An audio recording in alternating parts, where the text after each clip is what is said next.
Okay, Bismillahirrahmanirrahim. Assalamualaikum warahmatullahi wabarakatuh. Saya ucapkan selamat datang kepada para penonton kita semua. Sementara kita tunggu lebih ramai lagi para penonton untuk join sesi live kita malam ni, kita akan borak santai-santai dulu. Okay. So, para penonton yang dah bersama dengan kita boleh komen dari mana? Jelas ke tidak untuk dengar suara saya sebelum kita mulakan sesi kita secara rasmi?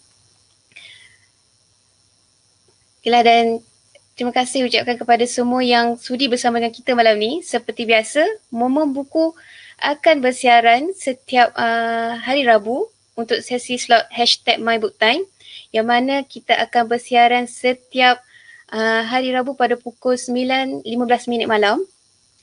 Ya, apa itu slot #MyBookTime ni? Okay, slot #MyBookTime ni adalah satu medium perbincangan ataupun medium kita nak sampaikan berkenaan dengan apa-apa mengenai buku. Kita akan kupas buku yang mana kita membawakan konsep bual bicara santai, yang mana kita ada panel dan kita ada moderator lah. Okay, boleh komen siapa yang dah dekat sini. Daripada siapa ni? Ahmad Fakur Raziah, ya, kod lana sikit clear. Okay, terima kasih kerana sudi bersama dengan kita malam ni. Okay, sebelum tu, alang-alang saya nak ambil kesempatan lah daripada pihak penganjur, yang kita ada nak promo sikit lah berkenaan dengan hashtag slot kita malam ni. Okay, untuk siapa-siapa yang berminat untuk nak sertai live di hashtag MyBookTime ni, bolehlah hubungi kami di talian yang tertera di skrin anda. Dan boleh hantar nama, maklumat dan buku apa yang anda ingin kupas bersama dengan kami. Okay, saya bagi masa untuk siapa nak screenshot ataupun siapa nak ambil gambar dulu supaya tidak terlepas maklumat. Okay. Okay, baik.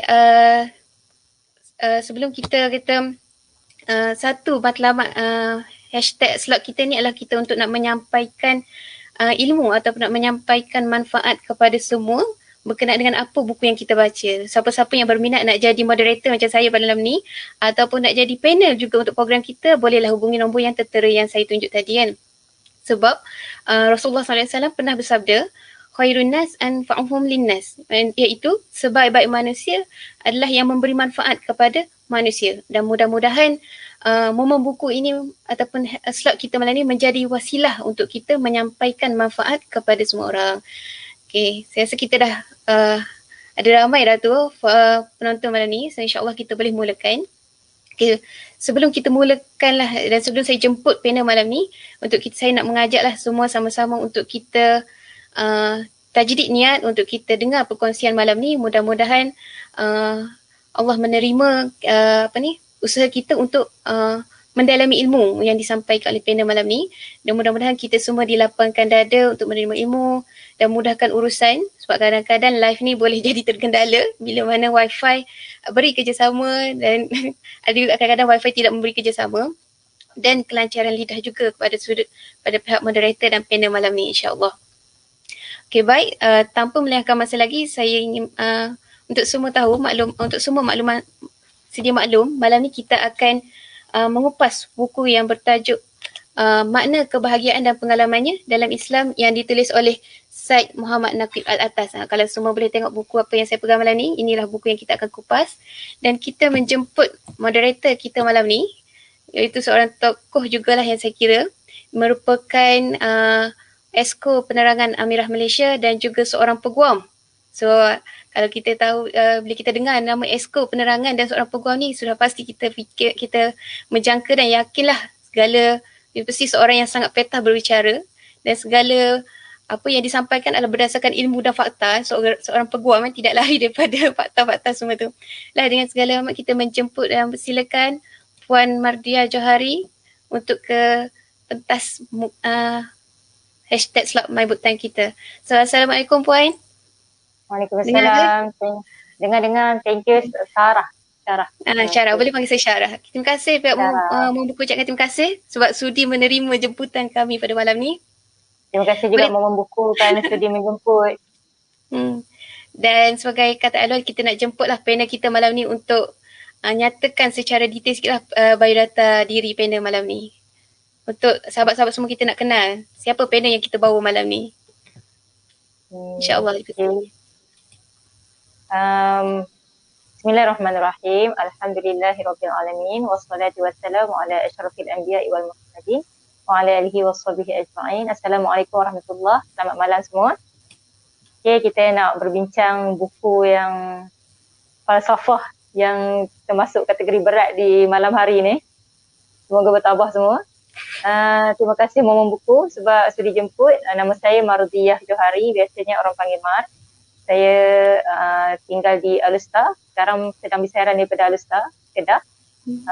Bekerja sebagai peguam sivil dan syar'i di sini. Dulu belajar di UIA. Itu saja kot. Sejauh hari daripada Kedah Tapi saya tak boleh nak bercakap bahasa Kedah sebab saya orang Kelantan. Minta maaf lah kalau kadang-kadang terkeluar, tertubik orang kata kan, tertubik bahasa Kelantan kita. Bahasa Kelantan. Bahasa Kelantan.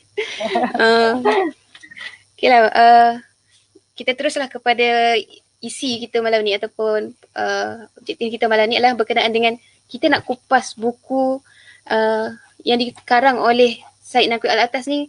Saya mula-mula dapat buku ni agak kandungannya pada saya, Masya Allah.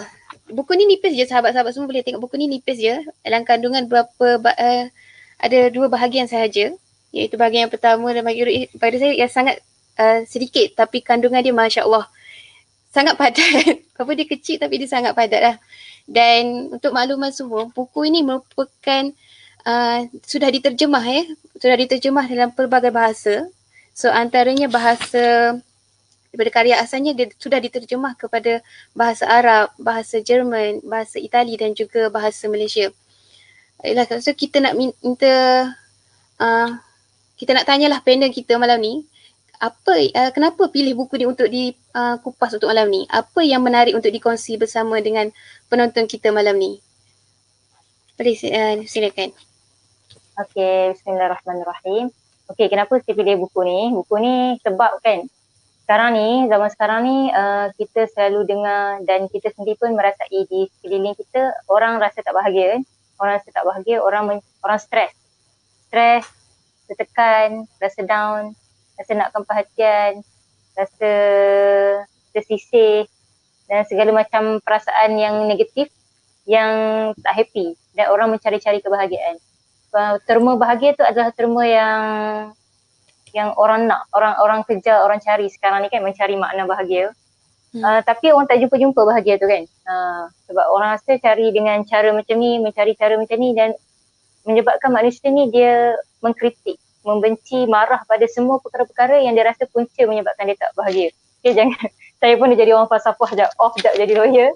Baca buku ni tiba-tiba dah terjadi aura-aura falsafah sikit, apa, maafkan ya.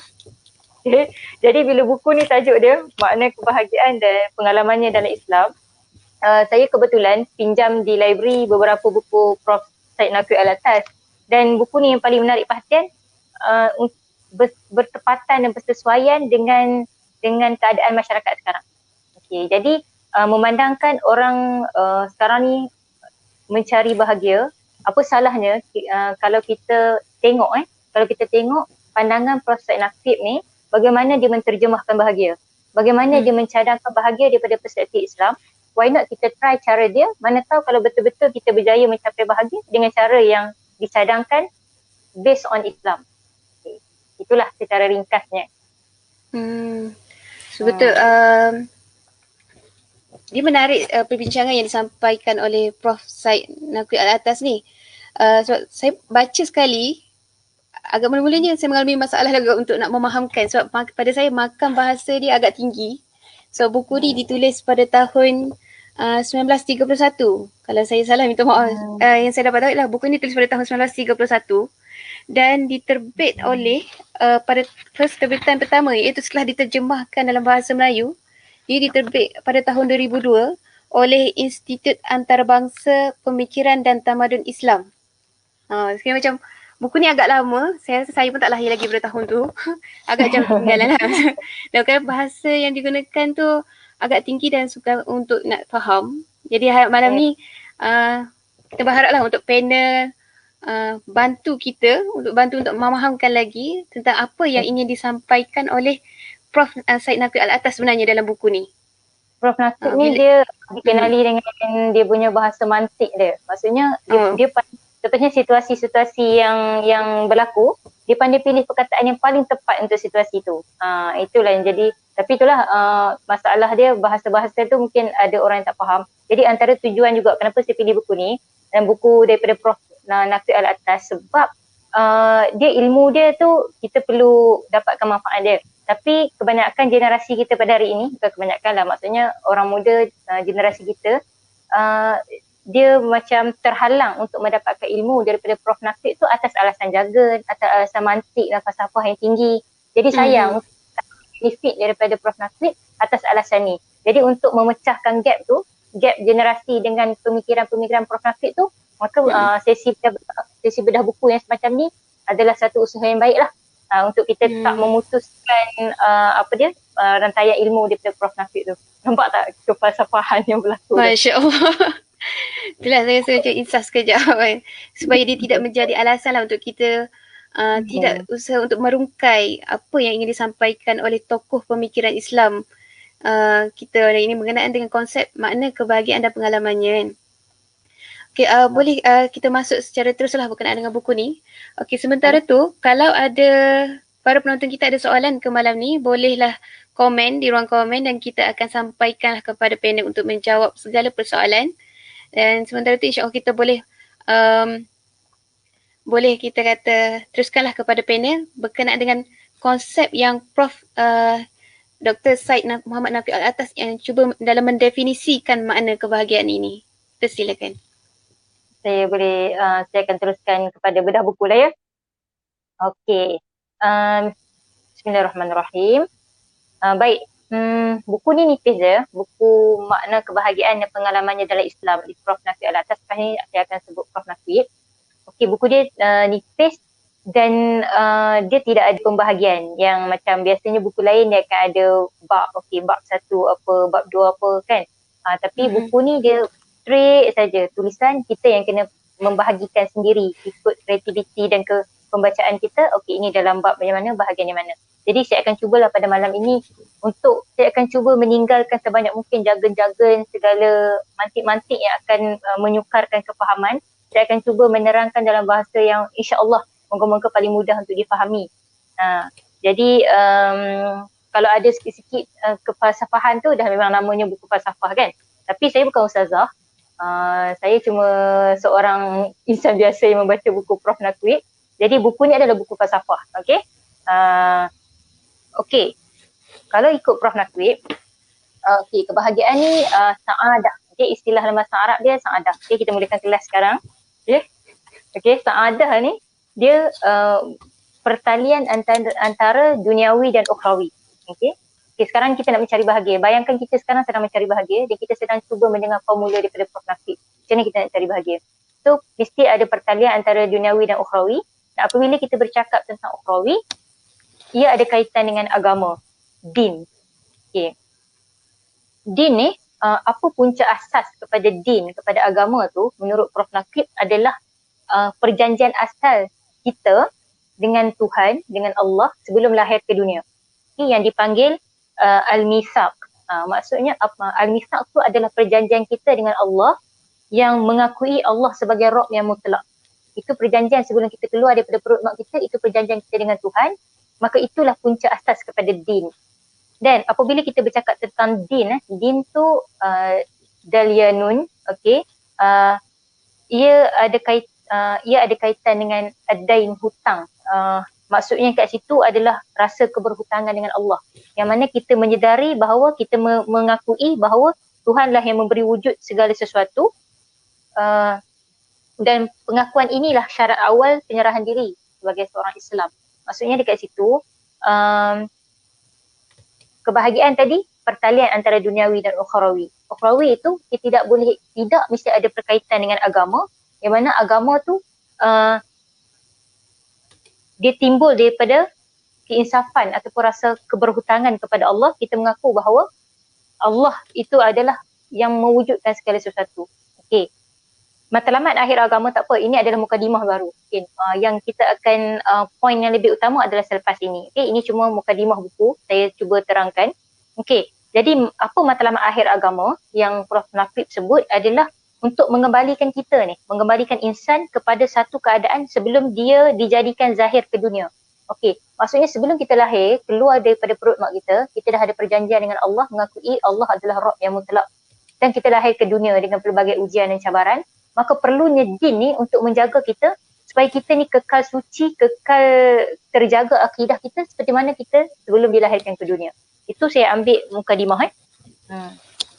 Jadi pengembalian ini adalah makna kehidupan yang sebenar. Itu mukadimah. Dia panjang juga sebenarnya, agak setiap satu ayat itu sebenarnya ada kepentingan tersendiri. Tetapi kalau saya nak baca setiap satu ayat, dia tak jadi bedah buku lah, dia jadi baca buku kan malam ni. So itu saja mukadimah saya ambil. Saya akan terus kepada poin utama buku ni. Okay. Berkenaan dengan kebahagiaan itu sendiri. Okay. Hubungan kebahagiaan dengan diri ni, dia seolah-olah ini diri kita. Okay, ni falsafahan, kita masuk dunia falsafah sekejap, ini diri kita. Dan bahagia itu berada dalam satu blok yang berasingan. Cuba bayangkan. Dan untuk kita rapat dengan kebahagiaan itu, ia akan diikat ataupun dia akan ditautkan dengan ilmu yang pertama, yang kedua dengan sifat yang terpuji. Itu kalau kita nak cari bahagia, nak tak nak kita kena ada dua ni. Okay, ilmu dan sifat yang terpuji. Okay, Prof. Naqib kata, yang mana yang ni letaknya pada kehalusan rohaniyah yang kekal abadi. Okay, dalam Quran, Allah guna pelbagai istilah untuk refer kepada insan. Ada empat istilah. Kalau Quran dia nak merujuk diri kita tu dari sudut pemikiran, berfikir, dia akan guna perkataan aklu, akal. Kalau dia nak merujuk kepada mentadbir badan, dia akan guna perkataan nafs. Kalau dia nak merujuk kepada penerimaan nur hidayah, dia akan guna qalb. Bila dia nak merujuk kembali kepada alam yang asal, dia menggunakan istilah roh. Jadi ada 4 istilah yang mana keempat istilah ni sama sahaja merujuk kepada kita sebagai insan. Okey, sama ada akal, nafs, qalb atau roh, semua tu merujuk kepada kita sebagai insan. Dan insan ni pula ada 2 makna, kan? Semua empat istilah ni dia ada 2 makna. Yang pertamanya merujuk kepada badan kita secara fizikal, yang kedua merujuk kepada diri insan tu. Okay, kita pergi kepada badan dulu, okay, fizikal dulu. Dia describe satu persatu. Buku ni yang bagusnya adalah dia seolah-olah membawa kita untuk faham diri kita sendiri secara luaran dan secara dalaman. So dengan cara kita memahami diri kita secara luaran dan dalaman ni, dia akan membantu kita untuk menghadapi ujian-ujian hidup. So that kita akan bahagia apabila kita berjaya melalui setiap ujian itu dengan pilihan yang betul. Okay, itu saya punya pandangan lah. Okay, badan ni, ini adalah poin utama yang mana perkataan ataupun istilah-istilah ni saya akan guna sampai hujung bedah buku ni. Iaitu badan ni, dia ada 2. Yang pertama, sifat hayawani. Yang kedua, sifat akali. Okey. Prof. Naqib kata, kita ni terdiri daripada 2 sifat. Satu hayawani, satu akali. Hayawani tu apa? Hayawani tu maksudnya sifat kita yang sama saja macam haiwan. Maksudnya kita makan, kita tidur, kita ada perasaan, manusia ada nafsu, macam tu juga haiwan. Okey? Dan tetapi maksudnya kalau kita ada iman dan amalan yang soleh, maksudnya kalau kita ada kelebihan lain, maka itu menjadikan kita berbeza dengan haiwan. Kalau kita tidak ada sifat-sifat lain, kita tidak ada iman, kita tidak ada amal soleh, maka sifat-sifat kita yang sama macam haiwan tu, sama sajalah. Kita akan menjadi sama seperti haiwan tanpa ada, apabila tidak ada pada diri kita iman dan amal soleh. Okey. Sebab itu dalam memerangi, maksudnya dalam melawan nafsu hayawani ni, Rasulullah SAW menyifatkan sebagai jihad melawan hawa nafsu itu adalah jihad yang akbar, jihad yang lebih besar daripada peperangan. Yang mana kalau ikut Prof Nakrib, dia rujuk jihad melawan hawa nafsu ini, nafsu tu dia merujuk kepada kuasa hayawani yang tidak bermanfaat, yang tak ada manfaat. Maksudnya bukanlah maksud dia sifat hayawani ni adalah sifat yang jahat, tidak. Dia adalah fitrah insan. Dia ada manfaatnya dalam beberapa hal. Tetapi ada sesebahagian sifat hayawani itu yang bertentangan dengan sifat aqali. Contohlah saya bagi supaya untuk lebih mudah faham. Keperluan untuk makan. Sama macam haiwan, manusia perlu makan, haiwan pun perlu makan. Tetapi apabila makan itu berlebih-lebihan, melampaui batas, maka itu yang merosakkan. Okey. Sama juga seperti keperluan-keperluan yang lain, nafsu contohnya. Apabila ianya dilayan ataupun diturutkan melebihi batas, maka itulah yang akan merosakkan. Okey nah? Itu baru permulaan lah. Kita akan go into detail selepas ini. Okay, ya? Dan kemudian tadi kita bercakap tentang badan kan, fizikal. Sekarang kita bercakap tentang makna yang kedua pada diri kita ni, iaitu diri insan tu adalah merujuk kepada hakikat insan dan zatnya. Okey, tadi fizikal, ini kita bercakap tentang zat pula. Zat ini adalah apa yang dirujuk berkenaan dengan zat. Zat insan tu adalah sesiapa yang mengenal dirinya, maka dia akan mengenal Tuhannya. Okay? Itulah yang dimaksudkan dengan hakikat insan dan zat. Bila kita kenal diri kita ini betul-betul, kita akan juga kenal Allah yang menciptakan kita. Jadi, bila kita bercakap tentang kenal Tuhan, tidak kita mesti bercakap tentang ilmu. So, untuk kenal diri kita, untuk kenal Allah juga yang menciptakan kita perlu kepada ilmu. Dan ilmu pada diri seseorang tu, bila ilmu tu halakan kita kepada perkara yang betul, kepada kebenaran, kepada kebaikan, sesuai dengan sifat insan kita, maka keamanan dan tenteram, sakinah akan menyelubungi kita. Jadi Allah akan limpahkan kelebihan lain. Di samping kita rasa bila ilmu kita tu, kita amalkan kepada benda yang baik, benda yang betul, benda yang benar, kita akan rasa tenang satu perkara. Allah akan bagi kelebihan yang lain. Allah akan bagi kurnia yang lain. Apa kurnia itu? Kekal dalam keadaan mengenali dan mengakui ketuhanan Allah. Itu. Dalam keadaan kita kekal mengakui, dalam keadaan mengenali dan mengakui ketuhanan Allah itu, maka Al-Quran gambarkan keadaan ini sebagai nafsul mutmainnah, jiwa yang tenang. Okay. Nampak ada perkaitan kat situ lah. Okay, nanti saya akan buat kesimpulan . Okay, kita pergi dulu satu persatu. Okay, tadi kita bercakap tentang nafsu hayawani, kemudian aqali.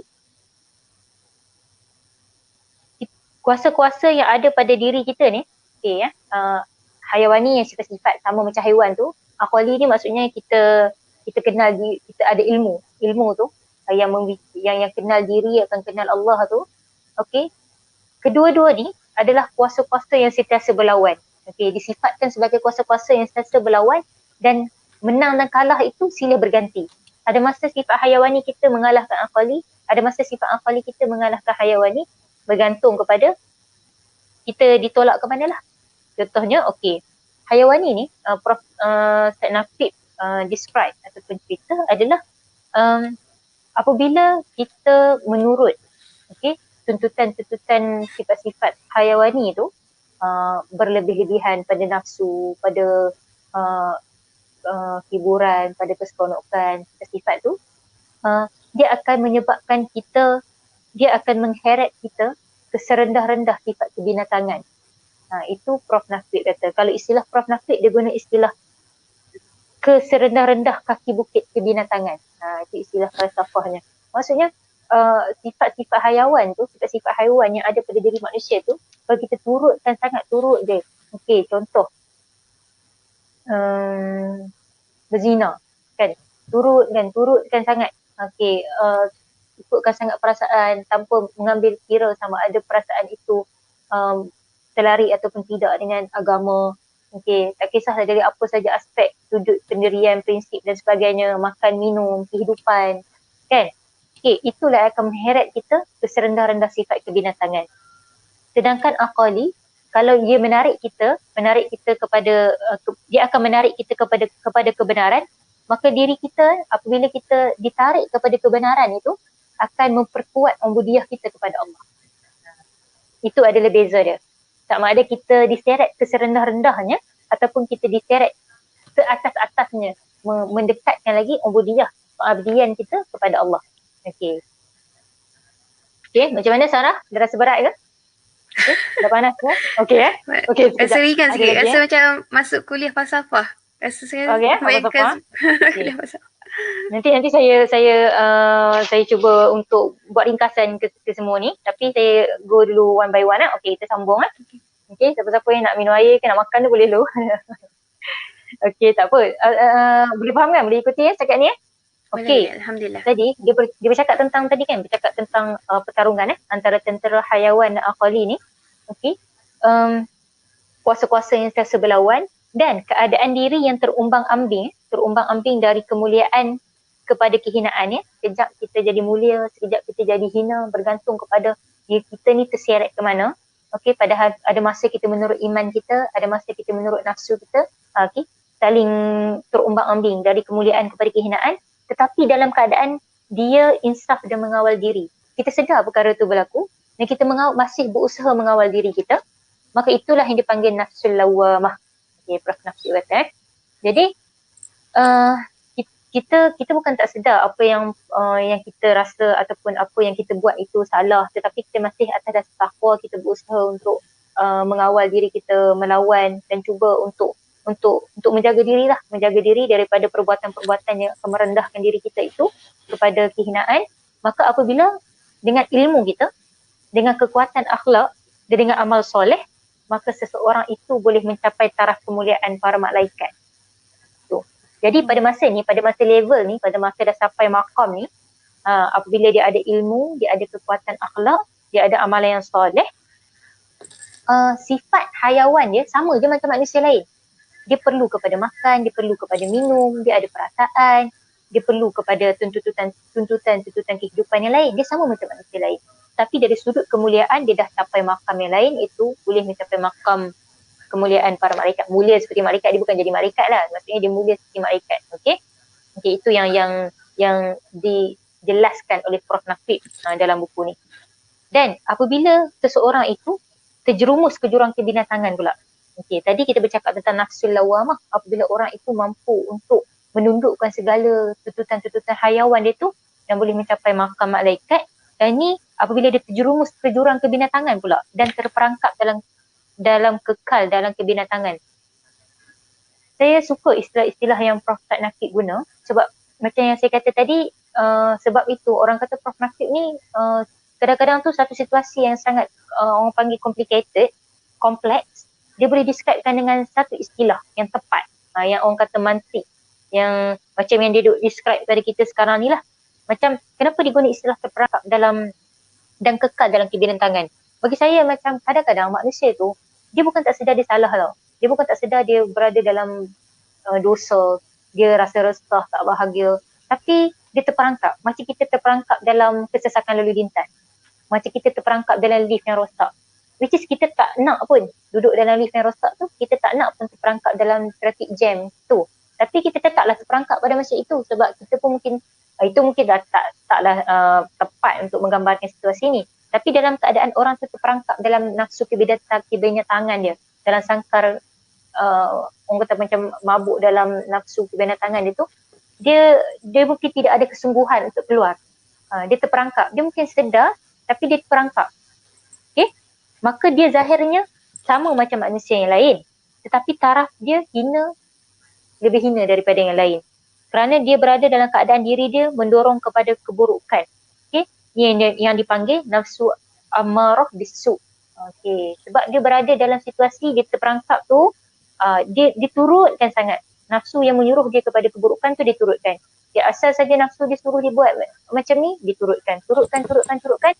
Sehinggalah dia menjadi hina lebih daripada manusia yang lain. Sama juga macam situasi tadi. Dari segi sifat-sifat hayawan dia sama je macam orang lain. Makan, minum, perasaan. Tapi hina dia tu lebih hina daripada orang lain. Itulah yang membezakan. Okey.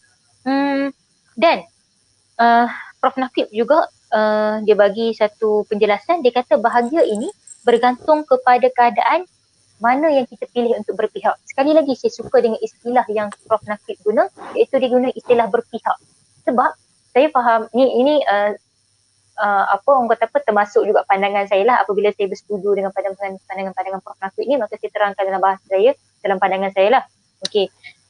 Kenapa kita mustahil untuk kita ni betul 100% kan? Dan mustahil juga untuk kita ni salah 100%. Tetapi istilah yang digunakan adalah berpihak. Jiwa kita berpihak kepada mana? Kepada pihak yang mana? Jiwa kita pro kepada yang mana?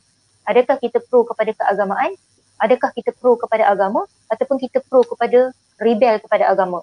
Saya suka istilah yang Prof. Nakib gunakan, iaitu bahagia itu bergantung pada keadaan mana yang dipilih untuk berpihak. Okey. Pihak mana yang kita pilih untuk maksudnya pihak mana yang kita pilih untuk berpihak tu, okey, jiwa kita dominan sokong yang mana tu juga menentukan kita ni bahagia atau tak bahagia. Maksudnya kita nak berada di sebelah agama ataupun menolak agama. Okey, itu yang saya faham lah. Okey. Dan yang lebih menarik lagi perkongsian Prof. Nakib ni yang dibawa dari sudut falsafah ni adalah apabila kita bercakap tentang hayawani dan aqali ni, kedua-dua wajah hayawani dan aqali ni ada kuasa tersendiri. Okey, kita nak bercakap tentang kuasa pula. Jadi kita dah cakap tentang pertarungan kan, pertembungan lawan, saling melawan, kalah dan menang silih berganti. Terus sekarang ni kita bercakap tentang apa yang mendorong kedua-duanya. Okey, macam kereta kan. Kereta, apa yang menggerakkan dia? Apa kuasa yang menggerakkan kereta? Petrol. Okey, sekarang ni apa kuasa yang menggerakkan hayawani? Apa kuasa yang menggerakkan aqali dalam diri? Okey? Okey. Sifat-sifat kebinatangan yang ada pada kita, sifat-sifat akal yang ada pada kita. Okey. Apa yang menggerakkannya? Kalau macam hayawani ni, kuasa yang menggerakkan hayawani adalah nafsu.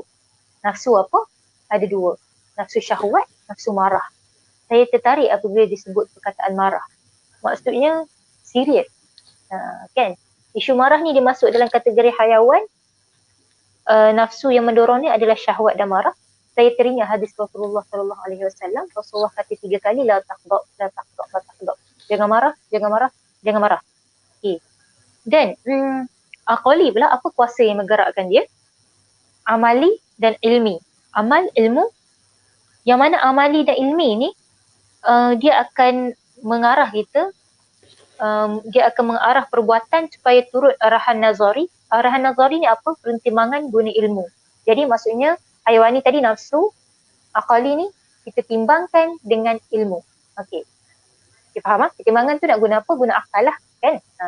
Akal kita menimbangkan dengan menggunakan orang kata apa? Kayu ukur ilmu dalam membuat keputusan. Dan jadi apabila hayawani kita ni hadir dengan nafsunya, syahwat, marah, maka aqali yang ada pada diri kita lah yang buat keputusan to say yes or no. Okey, sama ada kita nak menurut tuntutan-tuntutan hayawani yang mendorong kita ni, ataupun kita nak ignore, kita nak abaikan atau nak memilih yang tepat. Contoh, kita ada rasa nak marah sangat, nak marah semua benda, nak marah kereta jam, nak marah kat anak, nak marah kat kawan-kawan berbeza pandangan sikit, nak marah kat jiran-jiran, nak marah. Hari-hari kita marah. Hari ni kita marah sebab lain, esok kita marah sebab lain pula, lepas kita marah sebab lain pula. Okey, sekarang ni kita nak, aqali kita akan berfikir to stop ataupun nak teruskan dengan sikap yang begitu. Nak kata ya ataupun tidak. Okey. Dan contoh nak membalas dendam contohnya kan. Sama ada kita, aqali kita yang akan berfikir, akan mempertimbangkan guna ilmu, kita nak layan ataupun tidak tuntutan-tuntutan hayawani tersebut. Okey. Dan semua ini dia datang dalam bentuk apa? Semua ini menghasilkan ataupun wujud dalam bentuk perasaan yang kita rasa. Okey, maksudnya rasa nak buat baik, rasa nak buat jahat tu adalah perasaan yang kita rasa. Okey. Dan lagi perkongsian ilmu daripada Prof. Nakib adalah sebagaimana badan kita ada indera zahir jasmani. Okey, apa tu? Badan kita ada mata untuk melihat, ada telinga untuk mendengar, ada mulut untuk bercakap. Okey, itu fizikal kita lah, badan fizikal kita. Ada alat-alat dengan fungsinya. Mata untuk melihat, telinga mendengar, mulut bercakap. Bagaimana pula dengan batin kita? Batin kita pun ada juga alat-alat dengan fungsi-fungsinya yang tersendiri. Tapi ia dipanggil alat-alat rohaniyah. Dia dipanggil alat-alat rohaniyah, yang mana ada 5 semua alat-alat rohaniyah ni. Dia sama macam konsep badan fizikal kita tadi. Mata untuk melihat, semua tu. Tapi dia dipanggil alat-alat rohaniyah. Saya sebut secara pintas selalu, saya tak akan go one by one. Sebab dia ada 5. Ada 5, al-his al-mushtarak. Yang kedua, al-khayal. Yang ketiga, al-wahmiyah. Yang keempat, al-hafizah dan ad-dakhirah. Yang kelima, al-mutakhayilah. Itu semua yang akan sampaikan semua ni, semua 5 ni, yang akan menyampaikan maklumat kepada otak. Yang kita nak fokus sekarang ni hanya kepada yang ketiga, iaitu al-wahmiyah, waham. Okey? Dia adalah salah satu daripada alat rohaniyah, okey? Untuk batin kita. Okey. Waham ataupun wahmiyah ni, ia adalah yang menanggap segala juz'iyat dari setiap sesuatu dan makna yang bukan pada indera jasmani seperti benci dan cinta. Okey. Dia menanggap. Saya tafsir menanggap ni sebagai interpret. Dia yang akan interpret, dan pada waham lah segala keputusan dan pendapat dibentuk. Okey. Waham ni akan menghasilkan muqaddamah dan natijah. Muqaddamah ni apa? Muqaddamah ni premis. Dia bagi contoh penterjemah buku ni, dia bagi contoh fulan apa contoh premis tu? Semua manusia akan mati. Fulan adalah manusia, maka premis kat situ adalah fulan akan mati. Itu mungkin yang tinggi, tapi kita nak kata waham ni lah. Waham ni yang ada dalam batin kita, dia menentukan proses berfikir kita, dia menentukan premis, dia menentukan keputusan kita, pendapat kita. Dia ada dalam batin kita dan dia menghasilkan natijah sifat mahmudah dan mazmumah. Inilah yang menghasilkan sifat mahmudah maupun mazmumah. Okay. Jadi apabila waham ini yang menentukan, yang mendorong kita dalam soal membuat keputusan dan memberi pendapat, menghasilkan muqaddamah, premis dan juga natijahnya adalah sama ada kita bersifat mahmudah atau mazmumah, maka waham ni kalau tak dikawal sedia akan bawa kepada kesilapan dalam membuat keputusan. Okey. Jadi kita ada anggota badan secara fizikal, kita ada anggota badan secara batin, yang mana apabila anggota badan secara batin yang menentukan cara fikir kita ini tidak dikawal dengan baik, dia akan membawa kepada keputusan yang salah dalam hidup. Bila keputusan kita salah dalam hidup, di situlah punca tidak bahagia. Okey. Okey, saya ingat untuk peringkat untuk sesi ni setakat itu dulu. Masya-Allah, tabarakallah. Betul lah, rasa macam masuk kuliah falsafah kan. Dan saya juga ada mencatat rasa macam banyak perkara baru yang saya belajar.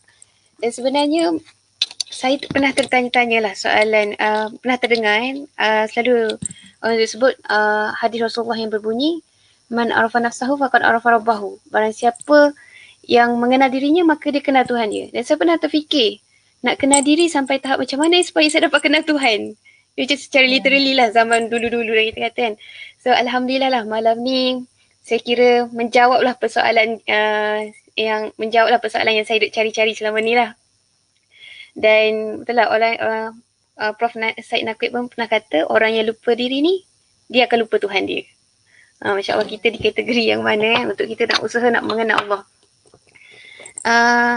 Okay lah, sementara tu alhamdulillah penonton kita makin bertambah, dan siapa-siapa yang ada persoalan nak utarakan kepada panel kita malam ni boleh tulis di ruangan komen dan boleh share kepada sahabat-sahabat semua. Dan agak rugilah kalau siapa tak menyertai sesi live malam ni. Rasa perbincangan malam ni perbincangan yang sangat bermakna. Rasa macam dapat belajar. Boleh tag kawan-kawan yang lain lah untuk nak sama-sama dengar perkongsian yang menarik pada malam ni. Sementara tu panel boleh minum air. Kita buat secara talian ni tak dapat nak sediakan air lah. Panel malam ni okey lah. Okay, seterusnya ada satu yang kita boleh masuk ke yang seterusnya ke? Boleh, dengan okey. So dalam buku ni juga Prof. Said Muhammad Naqib Alatas ni dia ada mengetengahkan filosofi barat mengenai dengan kebahagiaan. Dan boleh terangkan berkenaan dengan perbezaan konsep yang diketengahkan oleh Prof. Said Naqib Alatas ni dengan perbezaan yang disampaikan oleh falsafah-falsafah barat. Okey, terima kasih Sarah. Hmm. Okey. Bila pada awal tadi kita dah cakap kan, kata manusia ni dia mencari-cari kebahagiaan. Okay, dia cari kebahagiaan. Stres, dia down, dia tertekan. Tapi benda tu bukan berlaku kat Malaysia je. Bukan berlaku kat Kelantan ataupun kat Kedah je. Dia adalah universal. Seluruh dunia pun macam tu. Daripada zaman dulu dan zaman sekarang, manusia mencari bahagia. Jadi Barat pun dia ada falsafah-falsafah kebahagiaan dia. Which is kalau ikut Prof. Naqvib, pandangan Prof. Naqvib, dia kata ada dua faham. Yang pertamanya pada zaman kuno falsafah berdasarkan pandangan-pandangan Aristotle, ahli falsafah. Dan kemudian zaman pertengahan dikaitkan dengan ahli-ahli falsafah dan kalam Islam seperti Ibn Sina dan Al-Ghazali. Nanti kita akan bertanya-tanya kenapa pula falsafah barat dikaitkan dengan Ibn Sina dan Al-Ghazali ataupun ahli-ahli falsafah Islam. Kerana pada zaman ini adalah zaman pertengahan. Kita panggil medieval age, yang mana zaman ini berlakunya perpindahan ilmu daripada khazanah orang Islam ke barat. Dan dengan semangat perang salib, beberapa bandar penting dalam sejarah Islam seperti Toledo di Spanyol, iaitu Toledo di Spanyol ni pusat penyebaran ilmu dalam sejarah ilmiah Islam, dipindahkan ke bahasa Latin. Jadi penemuan khazanah pemikiran ni, pemikiran daripada khazanah-khazanah ilmu Islam ini membangkitkan semangat baru dalam diri orang Eropah, dan dengan semangat baru itulah penemuan dan kajian semula memungkinkan Barat menempuh zaman kebangkitan semula Renaissance Age. Jadi sejarah sikit, ada unsur sejarah sikit untuk kita faham. Kita ada zaman kuno Aristotle, kemudian zaman pertengahan. Jadi zaman pertengahan ni kita kena faham sebelum zaman pertengahan adalah Dark Age, zaman kejahilan.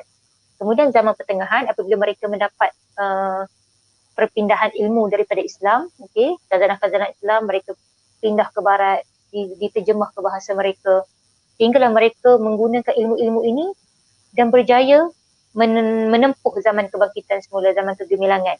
Okey. Dan itu falsafah kebahagiaan mengikut barat zaman kuno, kemudian zaman pertengahan, dan kemudian seterusnya selepas itu adalah faham kebahagiaan yang moden. Dan faham kebahagiaan yang moden inilah yang popular di barat. Kita tak dapat nafikan yang fahaman ini juga menyerap kepada masyarakat kita. Dan ia menurut Prof. Naqvib berlaku secara beransur. Maksudnya kuno, pertengahan, moden ni akibat dari gerak daya sekularasi. Maksudnya menurut Prof. Naqvib, kefahaman barat, ikut falsafah barat, bahagia ini mereka pisahkan agama, sekular. Kalau ikut istilah yang Syed Naqvib gunakan adalah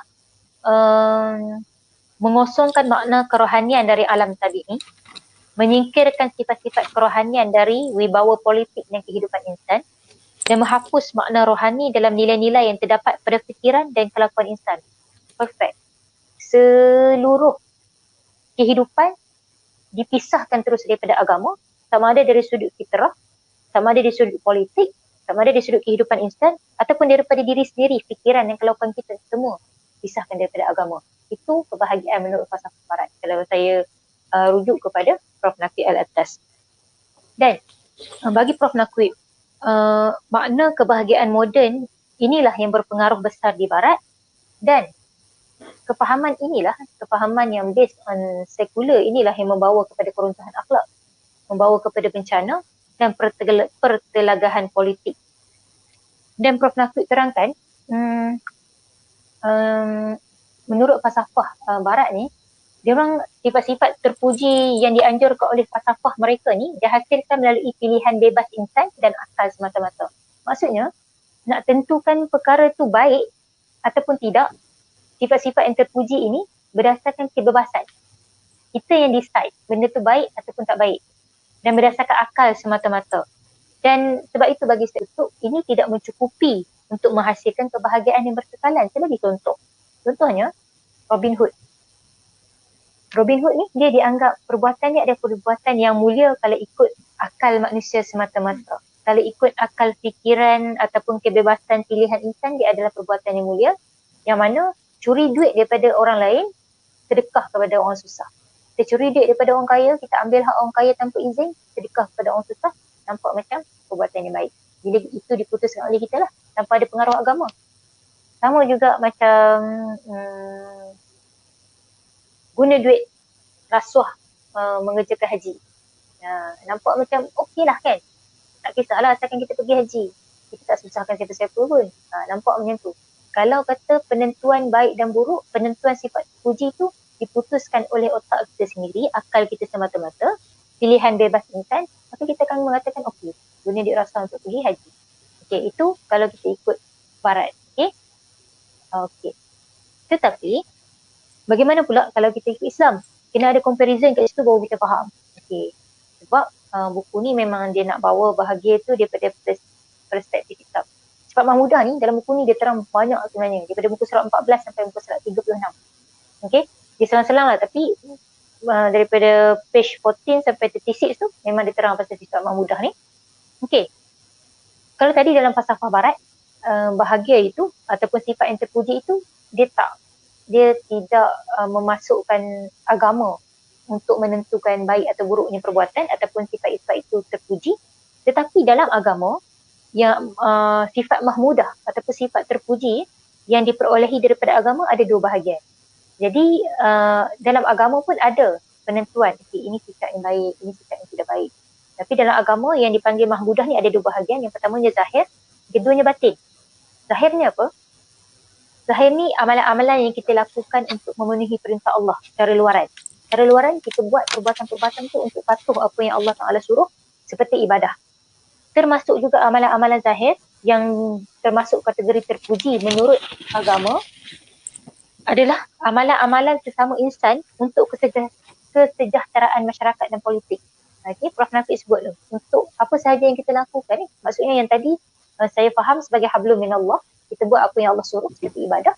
Sekarang ni kita refer kepada hablum minan nas, sifat puji sesama manusia. Jadi kita buat tu untuk kesejahteraan masyarakat, kita buat tu untuk kesejahteraan politik. Itu adalah amalan-amalan yang terpuji menurut agama. Termasuk juga saya nak petik antaranya mengamalkan rukun-rukun Islam, termasuk juga dalam sifat-sifat terpuji menurut agama. Itu yang zahir. Ada juga sifat mahmudah yang batin ni apa? Ada lagi yang batin, amalan hati. Amalan hati kita itu adalah sifat terpuji yang batin. Seperti mengenal Allah, ma'rifatullah. Okay? Yang diperoleh daripada wahyu dan akal. Okay? Kita dapat melalui wahyu, kita menggunakan akal kita, maka kita mengenal Allah. Itu adalah sifat mahmudah yang batin. Dan selain itu, sifat mahmudah ataupun sifat terpuji yang batin ini adalah amalan yang dibuat dengan ikhlas. Okay? Dan juga berlaku benar kepada diri sendiri. Itu amalan dalaman yang merupakan sifat-sifat mahmudah yang terpuji.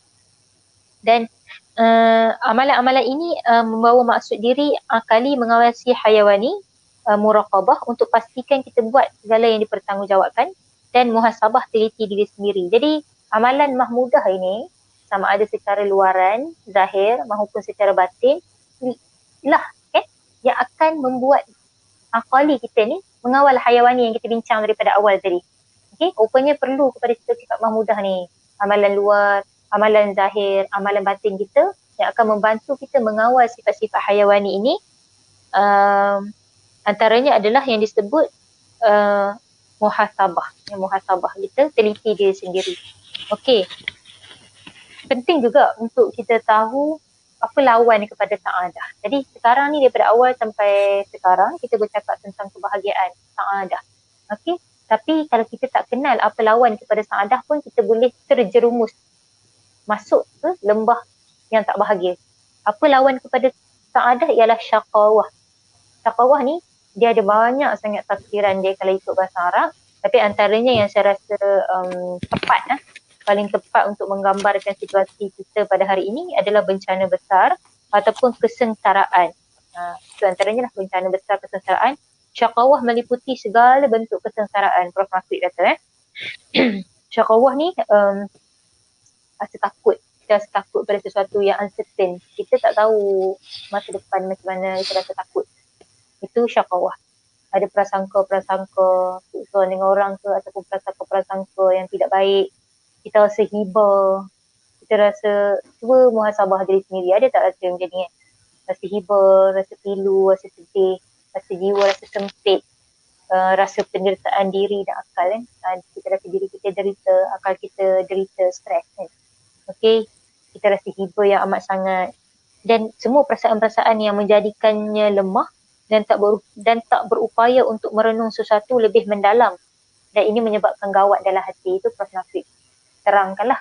Maksudnya dia explain syakawah ataupun lawan kepada saadah tu dengan begitu teliti sekali sehingga setiap perasaan disebut. Okey, mungkin akan ada salah satu daripada perasaan ini kita benar rasa takut, rasa prasangka, rasa hiba, rasa sedih, pilu, sempit, rasa derita, rasa lemah, rasa dah tak boleh nak fikir dah. Rasa gawat dah tak boleh nak fikir apa dah kan. Kita dah terlalu sedih, terlalu down. Dan pada pandangan Prof. Nafiq juga, dia refer syakawah ni kepada apa yang dipahami Barat. Okay? Maksudnya dalam kita punya kepercayaan, saadah lawannya adalah syakawah apabila berlaku perkara-perkara seperti mana yang akan disebut selepas ini. Dalam Barat pula, mereka sebut tragedi. Tragedi ni apa? Tragedy ni, tragedi ni. Dia kata satu tragedi ni persembahan seni. Okay? Buat persembahan. Apa persembahan teater lah kot zaman tu kan. Teater ke apa pun. Persembahan seni daripada zaman dulu pun ada. Itu ada tragedi. Tetapi ada satu lagi yang dipahami menurut falsafah sebagai drama kehidupan itu sendiri. Satu drama yang berlakon-berlakon, satu yang betul-betul punya. Itu pun tragedi juga. Drama kehidupan yang dilakoni dalam pengalaman serta kesedaran insan yang menolak agama dan berpaling dari Tuhan. Okey, tragedi ni satu yang dalam persembahan seni, satu lagi real kehidupan orang yang menolak Tuhan dalam kehidupan mereka. Itu adalah tragedi. Itu Prof. Nafiq kata.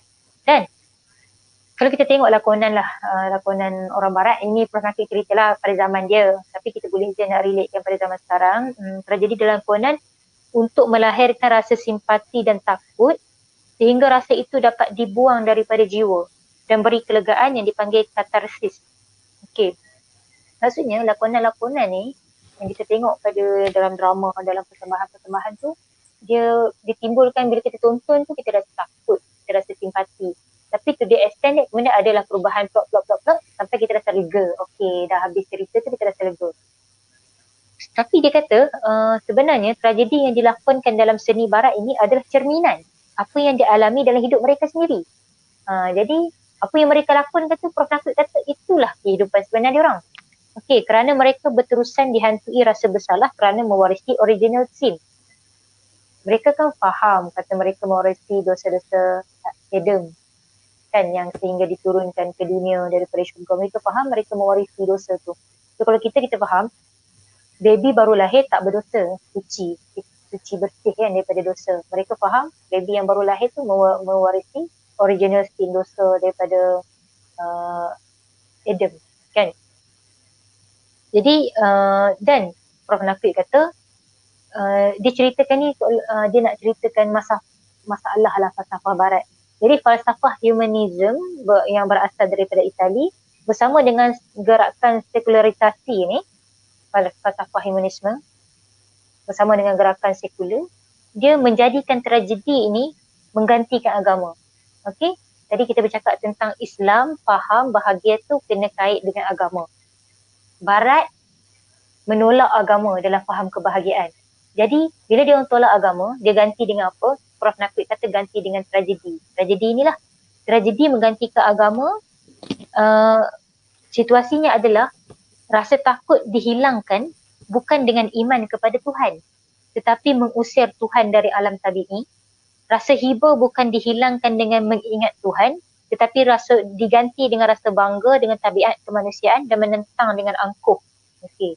Jadi itu beza cara faham Barat tentang kebahagiaan dengan cara faham Islam tentang kebahagiaan, yang mana bila diorang rasa takut, mereka bukan mencari Allah, mereka mengusir Allah daripada diri. Bila mereka rasa sedih, mereka bukan ingat pada Allah untuk meredakan rasa sedih, tapi mereka membuang Tuhan. Mereka ganti dengan rasa bangga dengan tabiat kemanusiaan. Maksudnya diturutkan sangat tabiat-tabiat kemanusiaan itu dan mereka rasa angkuh dan bongkak. Okay? Jadi syakawah ni Prof. Nafiq kata merujuk kepada berpaling dari Tuhan dan menolak hidayahnya. Jadi macam itulah. So maksud kalau saya faham dia Prof. Nafiq kata ni, Islam bahagia kita ada agama. okey, dengan agama tu kita bahagia.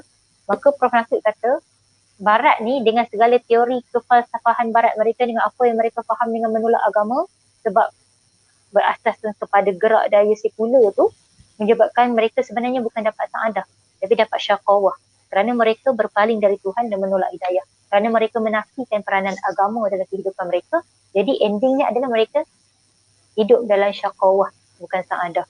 Jadi saya kira penutup uh, saadah ni, kebahagiaan ini terikat dengan iman, dengan sifat mahmudah, dengan amalan yang soleh, yang mana dengan adanya iman, adanya iman kita kepada Allah, kita menghasilkan sifat-sifat mahmudah, kita ada sifat yang baik, kita ikut sifat-sifat baik yang digariskan oleh agama, dan kita beramal soleh, dia akan bebaskan diri kita daripada rasa takut.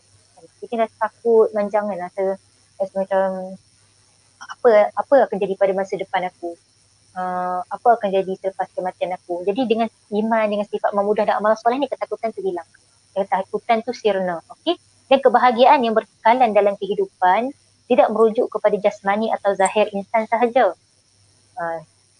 tetapi tidak kepada hayawani semata-mata. Okey, maksudnya kebahagiaan yang berkekalan, kita bukan bercakap tentang bahagia yang sekejap. Kita bercakap tentang kebahagiaan yang berkekalan. Seronok sekejap-sekejap tu biasa. Tengok cerita Korea sekejap happy, lepas tu sedih balik. Tengok lagu Siti Nurhaliza, happy sekejap, lepas tu sedih balik. Sekarang kita sedang bercakap tentang kebahagiaan yang kekal, yang mana kebahagiaan yang kekal ni kita tak tengok pada jasmani atau zahir sahaja, tidak kepada hayawani semata-mata. Maksudnya kita tak adalah maksudnya nampak kaya, nampak berjaya, nampak hebat, nampak bersenang-senang, nampak maksudnya mungkin dia hidup dalam dunia hiburan, nampak happy. Tetapi kebahagiaan yang berkekalan adalah melibatkan keyakinan kepada kebenaran terakhir. Okay? Kebahagiaan yang kekal kalau kita ada keyakinan kebenaran yang terakhir dan kita menunaikan segala perbuatan yang bersesuaian dengan keyakinan itu. Kerana kita yakin adanya akhirat, jadi kita buat amalan-amalan yang menyampaikan kita kepada keyakinan kita itu, maka kat situ kita dapat bahagia. Okay? Allahu a'lam. Allah Akbar. Itulah saya ringkaskan. Saya itulah ringkasan yang itulah orang kata apa, secara seringkas-ringkas mungkin yang saya cuba bawa daripada buku ni, sebab sebenarnya kalau kata nak baca every sentence tu penting sebenarnya. Kalau seboleh-bolehnya kita tak boleh nak tinggalkan walaupun satu ayat. Tetapi inilah secara ringkasnya, macam yang saya kata tadi, kita kalau boleh generasi kita sebab Syed Qutb ni pun adalah orang kata ilmuwan Nusantara kan. Ilmuwan Nusantara bukan senang, dia bukan Mak Saleh, dia bukan juga Arab, memanglah dia kacukan, tapi dia lahir di Indonesia dan dia juga kita anggap sebagai, dan dia juga banyak berbakti di Malaysia. Jadi ulama Nusantara, ilmuwan Nusantara ni, kita adalah generasi selepasnya. Sayang untuk generasi kita terputus hubungan dengan ilmu daripada Prof. Nakib hanya atas alasan kita takut dengan segala falsafah, dengan segala mantik dan juga jargon-jargon. Okey, kita dekati buku-buku Prof. Nakib ni, insya-Allah sebenarnya boleh faham sebenarnya. Hanya memerlukan sedikit ketabahan. Betul. Kadang-kadang tidak dinafikan juga. Saya juga takut juga nak baca buku falsafah tinggi ni, takut tak faham. Betul lah dengan apa yang disampaikan oleh panel ni. Panel sangat memudahkan kita untuk nak faham apa yang disampaikan. Sekurangnya kita ada kerangka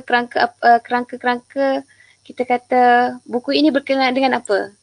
Dan lepas ni mungkin semua boleh cari buku ni dan baca sendiri dan boleh rasai sendiri apa yang ingin disampaikan oleh Prof. Syed Naqvi Al-Atas kan.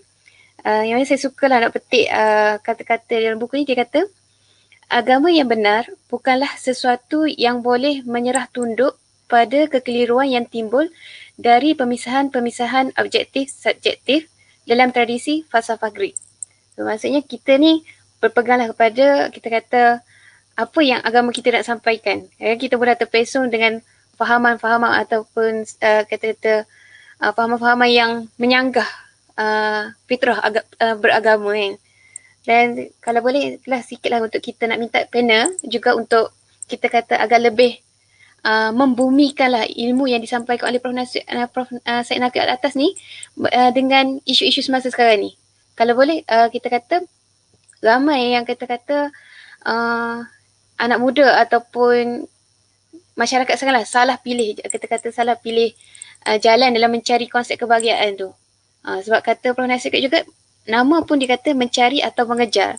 Maksudnya benda ini adalah bukan suatu benda yang kita kata tetap atau fix berada di satu tempat. Itu adalah dia bukan satu objek pegun, tidak, dia objek yang berlari-lari.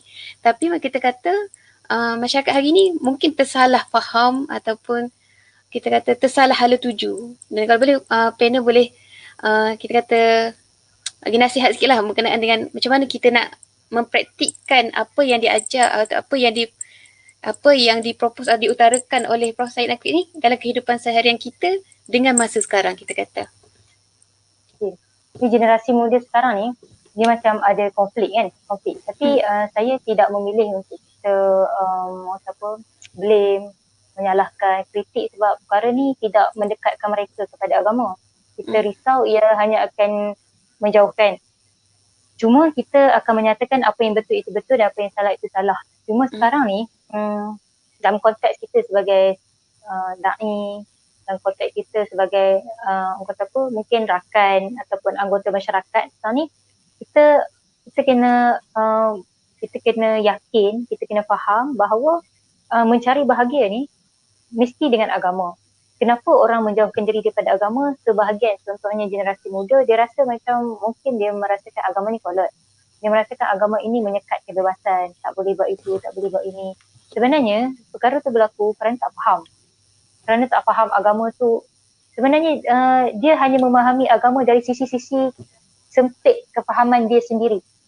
Memahami agama dari sisi-sisi kejahilan tidak akan sama memahami luasnya agama apabila ada ilmu. Dan jadi perlu kena cari ilmu, cari cinta kepada agama tu.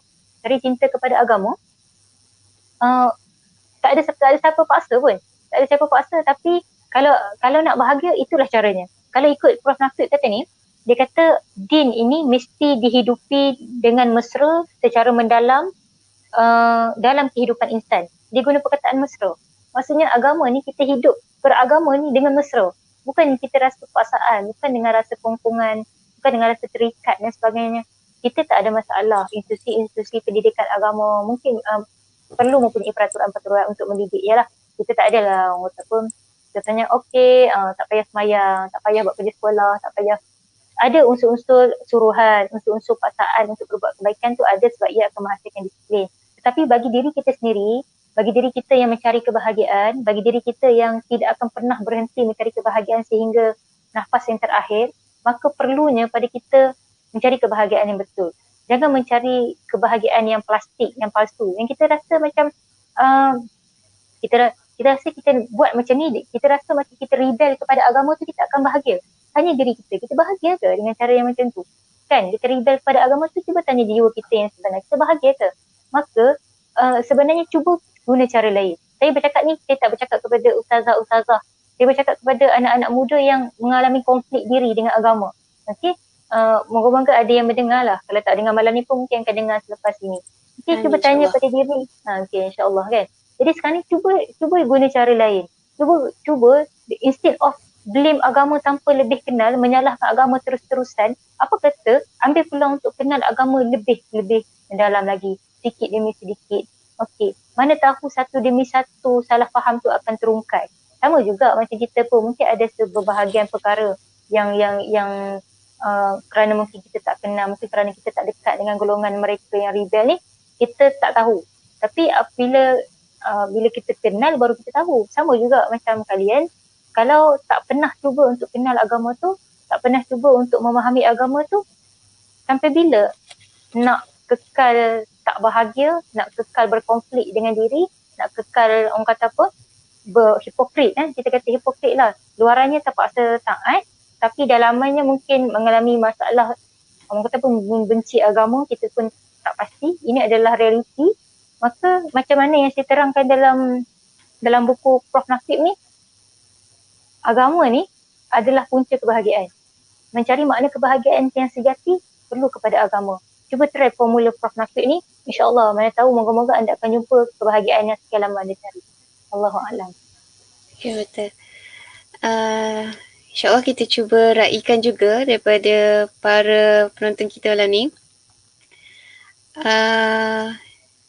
Sili, dia kata takut nak baca buku falsafah. Okey, dengar kupasan dulu. Itulah, mudah-mudahan platform #slot My Book Time kali ni mampu kita kata beri sedikit manfaat lah untuk semua, untuk saling-saling mengenali nak mula membaca lah buku-buku falsafah macam ni. Sebab sebetul lah kata Puan Mardia tadi, kata agak rugilah untuk kita ni, kita ada tokoh pemikiran Islam yang begitu hebat, tapi kita tiada usaha nak kita takut nak berusaha untuk nak memahamkan karya-karya yang dia ingin sampaikan kan. Kalau kita kata Prof ni, dia kata macam mana, dia adalah orang yang hebat.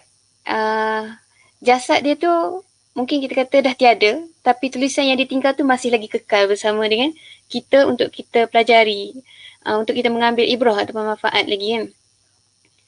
Okay, saya rasa kita ada satu soalan daripada Ahmad Fakhur Razi Yahya. Okay, rasa sepatutnya soalan ni diutarakan semasa kita kupas tadi. Berkenaan dengan panel, boleh cerita tentang penulis buku dan sejauh mana ketokohan beliau? Itulah. Prof. Rafiq kan? Okay, Prof. Rafiq ni adalah dia sebenarnya tokoh falsafah ni dia jarang ada. Kita jarang ada tokoh falsafah. Kita biasanya ada tokoh ulama. Ya betul, kita tak nafikan. Setiap manusia tu dikurniakan dengan kelebihan itu sendiri. Tapi Prof. Rafiq ni, apa yang saya kagum adalah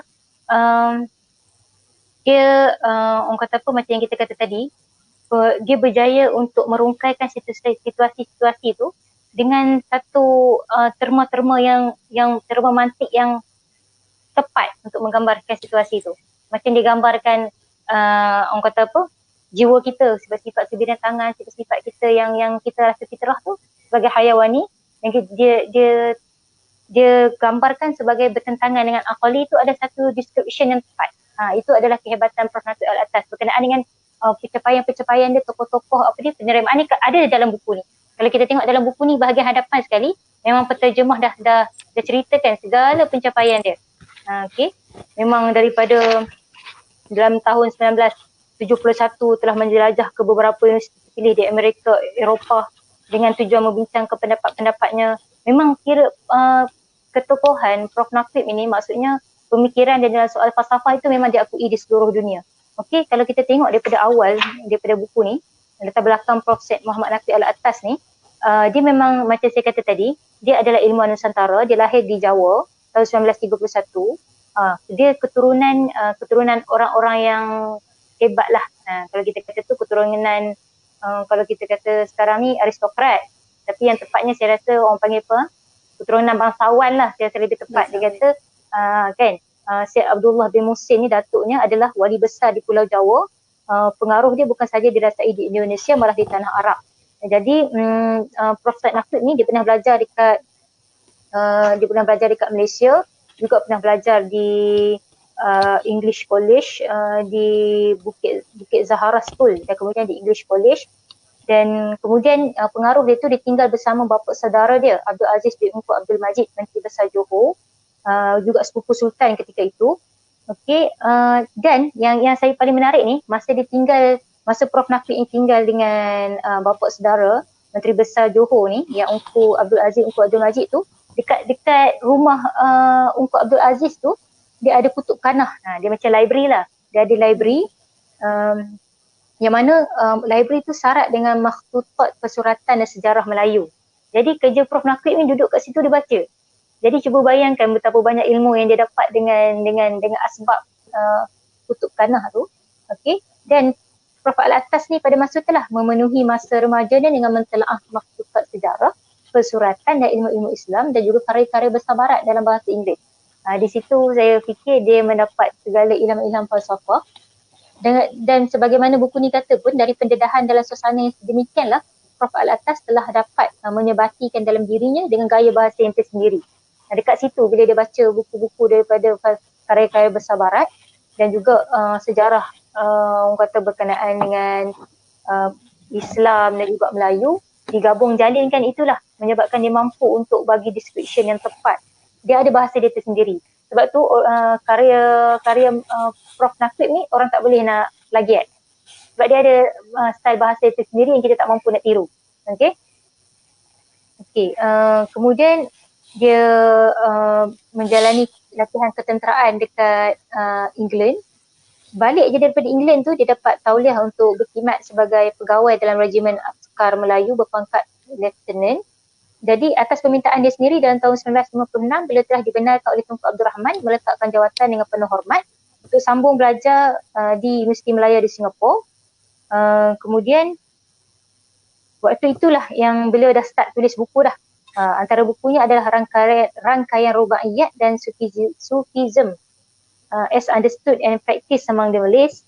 Buku yang pertama merupakan salah satu buku sastra yang terawal dicetak oleh Dewan Bahasa dan Pustaka. Dalam kata pengenalan ditulis oleh Zakbar, disebut bahawa buku gubahan kecil ini mengandungi isi yang besar. Maksudnya daripada awal lagi dia memang menulis buku-buku yang besar. Dan pentingnya jasa Prof Naqib yang sangat signifikan kepada negara ini adalah apabila dia balik ke Malaysia tu, beliau telah dilantik sebagai Ketua Bahagian Kesusasteraan Jabatan Pengajian Melayu di Universiti Malaya. Beliau menyandang jawatan Dekan Fakulti Sastra di universiti yang sama. Kemudian, selepas itu, beliau adalah salah seorang penaja yang merintis penubuhan UKM dan bertanggungjawab merencanakan dasar dan falsafah universiti tersebut. Itulah antara, orang kata apa, sumbangan Syed Kutub yang sangat, Syed Kutub pula, Prof Naqib. Tukar-tukar, Prof Naqib. Okay, sumbangan Prof Naqib yang sangat signifikan tu adalah beliau adalah antara salah seorang yang merencana dasar dan falsafah Universiti Kebangsaan Malaysia. Ada banyaklah, memang dia lahir tahun 1931 kan, dan kemudian beliau mendapat pengiktirafan yang sangat banyak. Kalau kita nak sebut dia punya pengiktirafan ilmiah, penghormatan dan anugerah ni, antaranya termasuklah Canada Council Fellow, British Commonwealth Fellow, Asia Foundation. Memang tak tersebut lah kan, sebab terlalu banyak. Dan orang kata apa, daripada pelbagai negara. Anugerah ni bukan sahaja daripada barat tetapi juga daripada negara-negara lain, seperti pingat Iqbal daripada Presiden Pakistan.